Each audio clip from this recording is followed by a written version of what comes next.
Hello, and welcome to this roundup of my 5 favorite romance novels that I read this month. I'm Olivia, your favorite resource for book recommendations you can easily screenshot. You're watching Random Olive Reads. First up is The Next Best Fling by Gabriela Gamez, which is a contemporary romance and book one of the Librarians in Love series. This one was chaotic and messy, and I couldn't put it down. Marcella has been pining for her best guy friend Ben for years, and in for total heartbreak when he proposes to his longtime girlfriend Alice.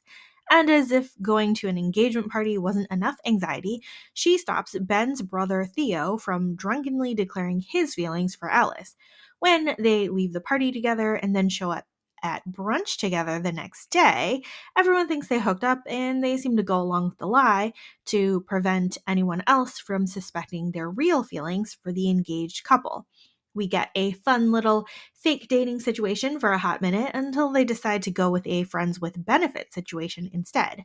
But Theo doesn't know about Marcella's crush on Ben. Everyone is telling Marcella to stay away from Theo, and Marcella is just trying to protect herself from getting hurt. It's all sorts of messy and dramatic, but Theo has been generally open and honest with Marcella about his feelings and is the one making a try at a real relationship. Overall, Theo's the best, Ben is the worst, Alice is actually a decent friend, and Marcella just needs a pep talk. My Rogue to Ruin by Erica Ridley is a historical romance and book 4 of the Wild Winchester series. Quiet artist sister Marjorie has her turn to take the lead on a case. When the Winchesters find that a crime lord is passing counterfeit coins through his pawn shop, they aim to find the counterfeiter and bring about justice. Marjorie insists on infiltrating the workshop to find the evidence and solve the case, but she finds a charming lord there instead. Adrian is the second son of a marquis who was banished from his family home many years ago and made his money by counterfeiting artistic artifacts. When he's caught at that, the crime lord blackmails him into counterfeiting money instead.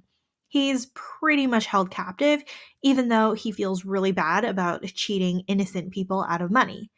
While Marjorie and Adrian are at odds at the beginning, they soon realize they have a lot in common and need to team up to get out of this mess. Adrian gets to witness firsthand the benefits of a loving family and finds allies in all of the Winchesters.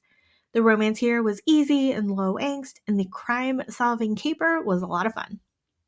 Not Another Love Song by Julie Soto is a standalone contemporary romance. I don't know much about music, but the musical chemistry between Gwen and Xander was totally believable. Gwen is the somewhat naive and not totally confident violin player, given a chance to be the first chair of a pops symphony, much to the dismay of cello player slash rock star Xander. He's got the overconfident, arrogant attitude that rubs Gwen the wrong way until it rubs her the right way. He's both broody and yearning all at once, which is fun to read. While most of this book is told from Gwen's point of view, we get interludes from Xander's perspective every 5 chapters or so.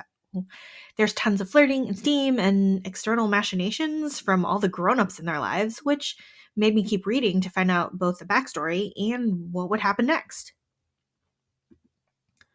The Art of Catching Feelings by Alicia Thompson is a standalone contemporary romance. It's a rough day for Daphne, who is at a baseball game that she's not interested in, but she makes it better by getting drunk and heckling a baseball player, except that she accidentally makes him cry. And then, when she tries to apologize via Instagram DM, she neglects to mention that she's the heckler. Chris is having a rough season, but he's happy to be chatting with his new Instagram friend, who he seems to have hit it off with. It's an awkward, chaotic mess as Daphne is fighting her guilt and attraction towards Chris.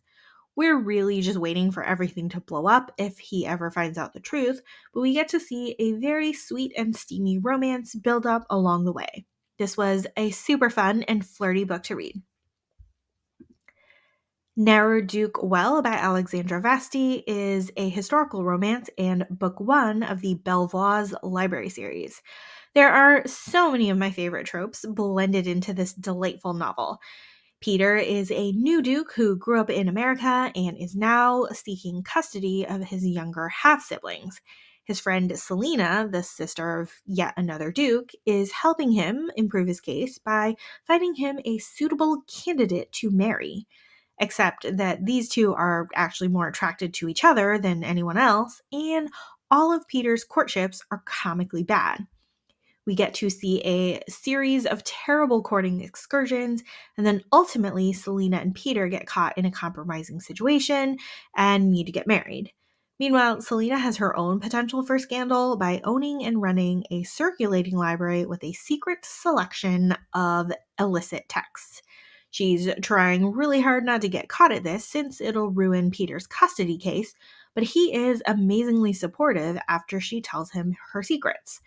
There is a fun cast of characters here with Selena's loving and supportive family, Peter's young siblings, and even the ladies that Selena has had suggested for Peter. I enjoyed this book so much. It was full of humor, steam, and a low angst romance. Here's where I remind you that I also run an online shop on Etsy. I've got hand-folded paper corner bookmarks that make really great gifts and giveaways. And if you're always reading multiple books at once, you can never have too many bookmarks. They come in colorful sets of 4 and ship for free in the United States. If you want to purchase in bulk for book boxes, gift shops, or blind dates with books, just let me know. Thank you so much for watching this video. Hopefully you found a book or 5 to add to your TBR.